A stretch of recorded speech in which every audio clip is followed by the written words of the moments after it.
আসসালামু আলাইকুম, welcome to my channel Umme's kitchen. আশা করি সবাই ভালো আছেন। আমরা আল্লাহর রহমতে ভালো আছি। আজকে অনেক দিন পর আপনাদের মাঝে একটি নতুন রেসিপি নিয়ে এসেছি। বাসায় থাকা ঘরোয়া মশলা দিয়ে কিভাবে খুব সহজে চিকেন শাসলিক রেসিপি রেডি করা যায়, আজকে আমি আপনাদেরকে তা করে দেখাবো। আশা করি আমার আজকের এই রেসিপিটি আপনাদের কাছে ভালো লাগবে। তাহলে চলুন দেখে নেওয়া যাক কীভাবে এই সহজ রেসিপিটি আমি বানিয়ে থাকি। যার জন্য আমি এখানে হাফ কেজি মতো চিকেনের পিস নিয়ে নিয়েছি। চিকেনের পিসগুলোকে আমি এরকম ছোট ছোট টুকরো করে কেটে নিয়েছি। এই পিসগুলো আমি হাড় সহ নিয়েছি এবং সলিড মাংসও রয়েছে। আপনারা চাইলে শুধু মাংস দিয়ে করতে পারেন। আমি এখানে হাড় সহ মাংসও ব্যবহার করেছি। তাতে দিয়ে দেব 1 চা চামচ আদা বাটা ও 1 চা চামচ রসুন বাটা। এখন দিয়ে দিচ্ছি 2 টেবিল চামচের মতো টক দই। তারপর দিয়ে দেব 1 টেবিল চামচ সয়া সস, 1 চা চামচ লাল মরিচের গুঁড়া, হাফ চা চামচ হলুদ গুঁড়া ও হাফ চা চামচ ভাজা জিরা গুঁড়া, 1 চা চামচ গরম মশলার গুঁড়া। তারপর দিয়ে দেব স্বাদ মতো লবণ।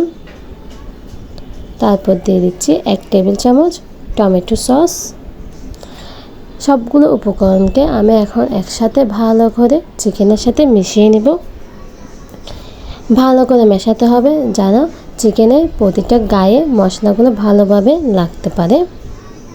দেখুন আমি কি সুন্দর করে টুকরোগুলোকে মশলার সাথে মিশিয়ে নিয়েছি।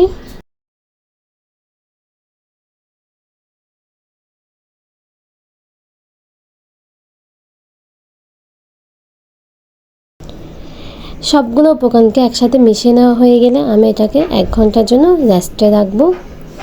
1 ঘন্টা পর আমি এখানে কিছু সবজি নিয়ে নিয়েছি। গাজরকে গোল গোল করে পাতলা করে কেটে নিয়েছি। তারপর সবুজ ক্যাপসিকাম এভাবে বড় বড় করে ফালি করে নিয়েছি।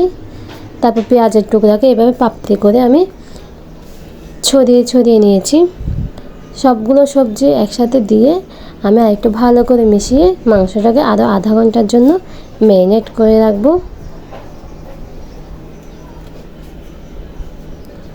আমার আজকের এই রেসিপিটি যদি আপনাদের ভালো লেগে থাকে তাহলে প্লিজ আমার চ্যানেলটা সাবস্ক্রাইব করে দিবেন ও পাশে থাকা বেল আইকনে ক্লিক করে দিবেন। যদি তার চেয়ে বেশি ভালো লাগে থাকে তাহলে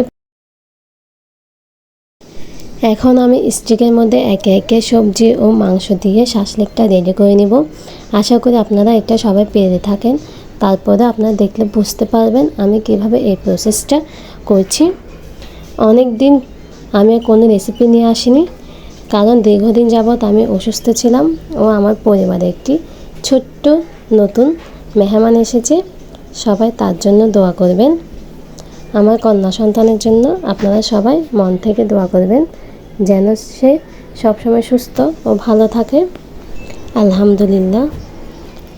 এইভাবে করে করে আমি সবগুলো স্টিক রেডি করে নিব। আপনারা আপনাদের নিজেদের পছন্দ মতো এটাকে সেট করে নিতে পারেন।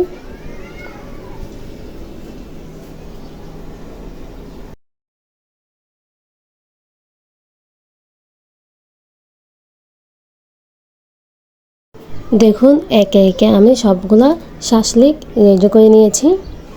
দেখতেও মাশাআল্লাহ কি সুন্দর লাগছে। এখন এগুলাকে ভেজে নেওয়ার পালা।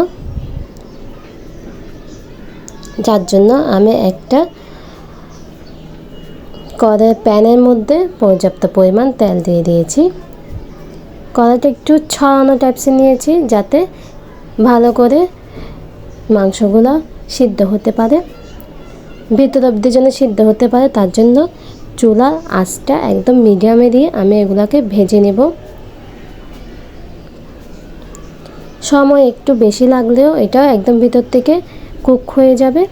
তার জন্য চুলার আঁচটা একদম মিডিয়ামে দিয়ে এটাকে ভেজে নিতে হবে, যাতে ভিতরেও সবগুলো শাসলিককে আমি ভেজে নিয়েছি। দেখুন দেখতে যতটা সুন্দর হয়েছে, খেতেও মাশাআল্লাহ ততটা মজা হয়েছে। যদি আজকের এই রেসিপিটি ভালো লেগে থাকে তাহলে প্লিজ আপনারা একবার হলেও বাসায় ট্রাই করবেন ও কমেন্টে আমাকে জানাবেন যে কেমন হয়েছে। ধন্যবাদ সবাইকে। আসসালামু আলাইকুম।